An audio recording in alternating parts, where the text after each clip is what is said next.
EJ, I'll let you go first. We just give me your four and then your honorable mention. Number one is definitely Lane Kiffin. He's everyone's number one. He's my number one. Hopefully, Ole Miss screws it up and doesn't give him the extension.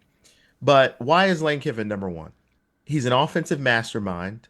Lane Kiffin is more suited to the Florida role because of his personality and because of his overall innate desire to want to be the best.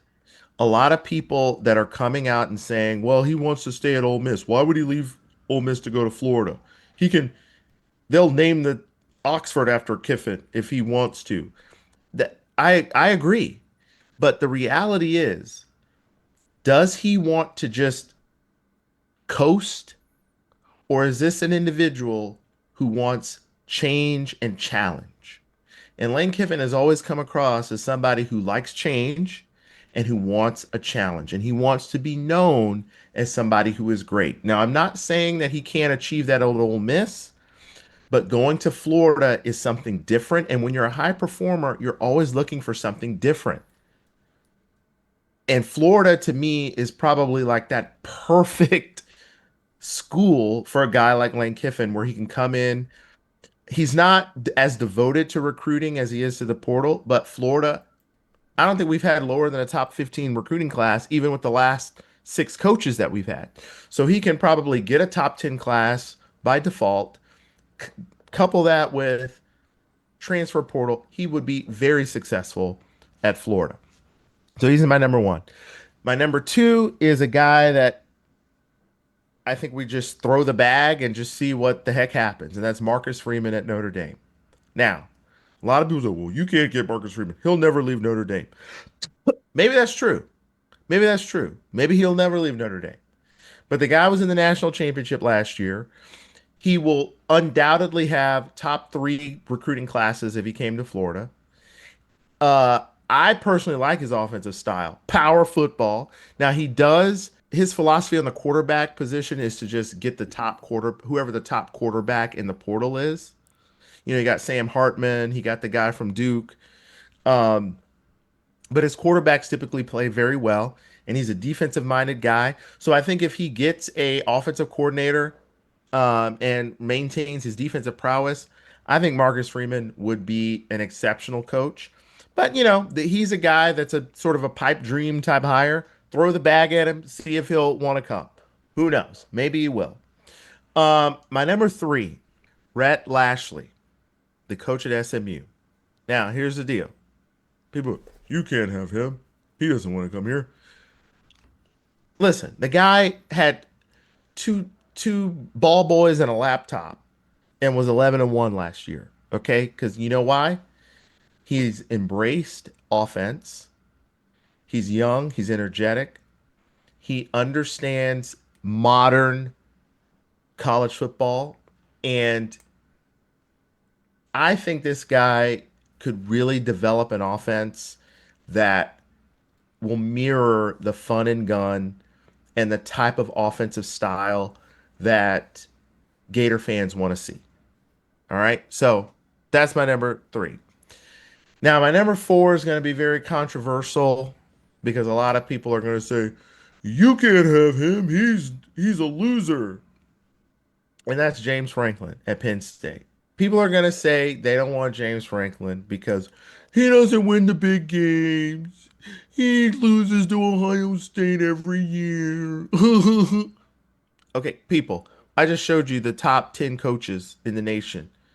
Okay, he's number eight.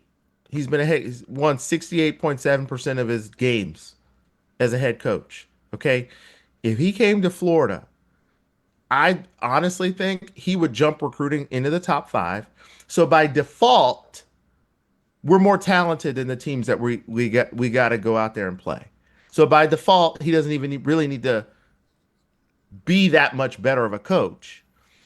I think he will come in and establish a great culture, exceptional talent. The in-game coaching is really what is going to define whether or not he would be successful here. Oh, and by the way, we don't have to pay that much money to get him because he's free, and we can spend all that money on NIL to help him out even more. And I refuse to believe that if he came here, we'd win any less than 8 or 9 games a year. I think he's a solid coach. So that's my number 4. Now, honorable mention. I went back and forth with this one because, there's a lot of great guys that are out there. Eli Drinkowitz at Missouri, I just don't see him personally. Jed Fish at Washington, barely a 50% winning percentage right now. Kenny Dillingham at Arizona State, former, FSU coordinator. I think he's all great. Clark Lee at Vanderbilt, believe it or not, he's 14-26 as a head coach. So I don't think you want someone who's Well, worse than Napier. also Pavia is carrying him in my opinion. I got to see him without Pavia at quarterback. We haven't seen that At yet. 100%. Pavia is the man right now. But now I thought DJ Lagway was going to carry Napier, but he screwed that up. So at least Lee isn't screwing up the whole Pavia thing. So there you go.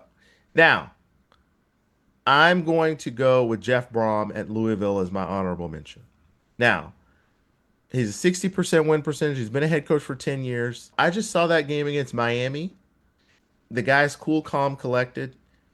Does not have elite talent on the offensive end, but his teams are very well coached. He went out and got the guy from USC, the quarterback, Miller Moss. is has a really solid, smart offensive attack. I think he'd have to work on building talent at in Florida, his recruiting, learning from these guys who know how to just go into the house and bring in that top 10 recruit. But if Jeff Brom was the head coach at Florida, I have no doubt that this guy would be able to put together a really good team every single year that could get out there and win games. And one more thing about Franklin, because I know people go, he doesn't win the big games. Well, at least he's in a big game. Okay? How are you in a big game? Both teams have to be good for it to be a big game. Okay? So, no, you're not beating Ohio State because they're number one and they've got 63 4 and 5-star players and you only have 40. Okay? So, yeah, they're going to beat you.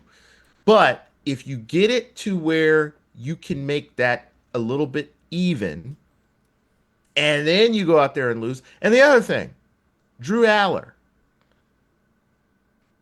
If Drew Aller was a little bit better than what he was, they probably would have won the championship last year. So, who knows? So, that's what I have to say about that. Kiffin, Freeman, Lashley, Franklin, Brom. That's my top 5. I like it. I like it a lot. Yeah, my number one's going to be Lane Kiffin. I think that's obviously everyone's number one man. I mean, he's a 112, 53, 67% winning percentage on 14 years of being a head coach. So a lot of experience there.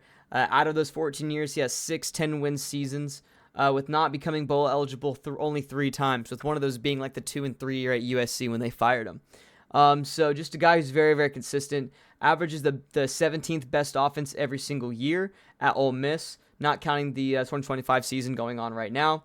2024 being the number 3 in the country. So, even though it's 17 on average, he's getting better every single year. And so you got to acknowledge that. Also, he's doing that with not great defenses. That's something to think about. He just hasn't had, obviously last year they had a really solid defense. Go before that, though. And that's why his offense was so good, right? Because he had something to kind of rely on a little bit. Yeah. And the years previous, he didn't have that. And he still had a top 25 defense usually, or offense, usually there.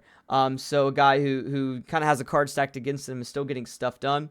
Obviously, has the transfer portal very well, gets great talent at Ole Miss. Imagine what that man can do in the state of Florida. Him being at FAU for, 4 years, I believe. He has a lot of connections there, maybe even at IMG. That's really important to see. The big negative with him is the fact that, he hasn't really taken that step forward. Obviously, you're going to be held back a little bit at Ole Miss. It's not going to be that easy. People that say Ole Miss and Florida is a lateral move is insane to me. I think their revenue, the amount of money that they bring in is only like $5 million a year because they're dumping so much money into it. The Florida football program is bringing over something ridiculous. I think we're averaging like $300 million in profit. Well, first of all, Ole Miss is a negative operating margin for football. There you go. Okay. So that's the whole So athletic. That's crazy. they're spending more money than they're bringing in. And Florida, I think, is like positive 20 million. So there you go. I must have been looking at the entire athletic administration then, but yeah, no, it's pretty unreal. You can't compare those two schools at all. Someone made a great point. You can go to Ole Miss and win a national championship, maybe, but you can go to Florida and build a dynasty, even in this field. And so that's the best way to look at it. And yeah, so I think he's a really good fit for Florida. Visor, big fan of Spurrier. I think it's the way to go. So Lane Kiffin's my number 1. My number 2 is going to be Jeff Brom. I know that's kind of early on. You're probably like, well, what the hell are you talking about? I think it's Lane Kiffin or nothing for me, but I think he's my number 2. Why? I love watching his offenses, man. Not only is he a great offensive mind and has done a great job, whether it's at Western Kentucky, Purdue, or now at Louisville, but he's a great offensive mind, great recruiter. I believe top 16 transfer portal class every single year he's been at Louisville, mixed with a top 25 recruiting class every single year at Louisville, and that's at Louisville. That's hard. That's hard to get guys to go there. This guy can recruit very well. And yeah, just trick plays. An air raid offense, loves to throw the ball down the field. So he's so much fun to watch. Also wins big games. I think he has good talent for Louisville, but I think the lack of talent going up against teams like Miami and Florida State over the past few years has obviously hurt him a little bit.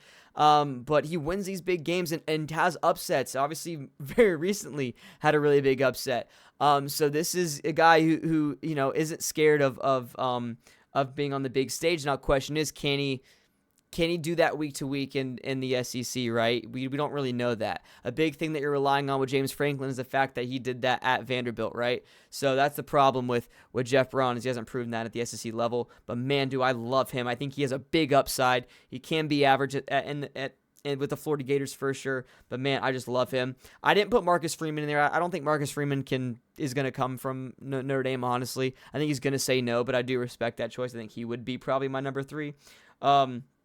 But my number 3, I don't like it, and I'm going to get why he's this high, but I'm not a fan of it. I have Eli Drinkwitz. I don't like that he's this high up. 56 and 26, that's a 68% winning percentage. I don't like it. He does have 7 years of coaching experience and has been at multiple programs that he's built up. Now, that's a big reason why I have him above these guys, whether that's Rhett Lashley or Fran Brown or Killing Dillingham. The reason I have him that high and above them is because he has more years. He doesn't only have 2 years of coaching experience. He has 7 years. He's been at multiple different programs. That's a big thing for me, right? Because I also love Jed Fish. I think he's great. Problem with him is he hasn't built up 2 programs yet. I need to see a guy's consistent at multiple stops. And we just haven't seen that with some of these other guys, and specifically with Jed. I think if Jed had another year at Washington, I think he is building up a program there since he had to restart, but that's why I have Eli up here. I mean, look, just he gave up play calling when stuff wasn't going great at Missouri early on, so you do got to really respect that, right? He's a team guy. You talk to different people that have, been under him and that have coached with him. He knows how to build a culture. We've seen that. He also knows how to adapt his offenses around his personnel. We've seen that, specifically at Missouri, and brings in decent talent. He's a decent recruiter there at Missouri, and so you got to respect that. And I think if he could do that there, he can do it here. Problem with him is he has had some down years. He hasn't really won any major games on a consistent basis, and he's a weird guy, just a very weird personality. He's a strange dude. So that's I don't know if he'd be a great culture fit, but man, he's already killing it in the SEC with the talent that he has, with the cards he's being dealt. Imagine if he was with the Florida Gators. So that's why he's going to be my number 3. Now, here's where it gets a little iffy, all right? I didn't really know where to go next. I love Fran Brown. My problem with him is he's only been a head coach for a couple years now, but God, he's a great recruiter. He has experience in the SEC, has great offenses, so I can't pick him. Brent Key, I don't know. My big thing with him is he just doesn't, I don't know, he just hasn't had that big impact on Georgia. I mean, this year is going good, but he's a guy that just wins a lot of close games. I'm not a big fan of that. I like guys that try to put it away. Jeff Brom is a guy, and Eli's a guy that when they get the opportunity, they like to put games away. I'm going to go with Kenny Dillingham. I don't, once again, love this. I think you're getting a drop off a pretty big pedestal with every single pick that I'm giving here. But I do like Kenny Dillingham. I mean, look, he came in, was an OC for a pretty good, time. Um, did a great job at Oregon. Did a good job at Florida State. Comes in here to Arizona State. A young guy. That's what I really like about him. A young dude. 19 and 14 as a head coach, but that is counting a 1 and 11 years first year at Arizona State. Or sorry, I think that was 3 and 9. My bad. Did have a bounce back though. Obviously took them to the college football playoff. Should have beat Texas honestly in that game. So a guy that is recruiting decently there. My problem with him is he's an ASU alumni or alum. I don't think he's gonna leave Arizona State. I mean, if we drop a big enough bag, I do think he will.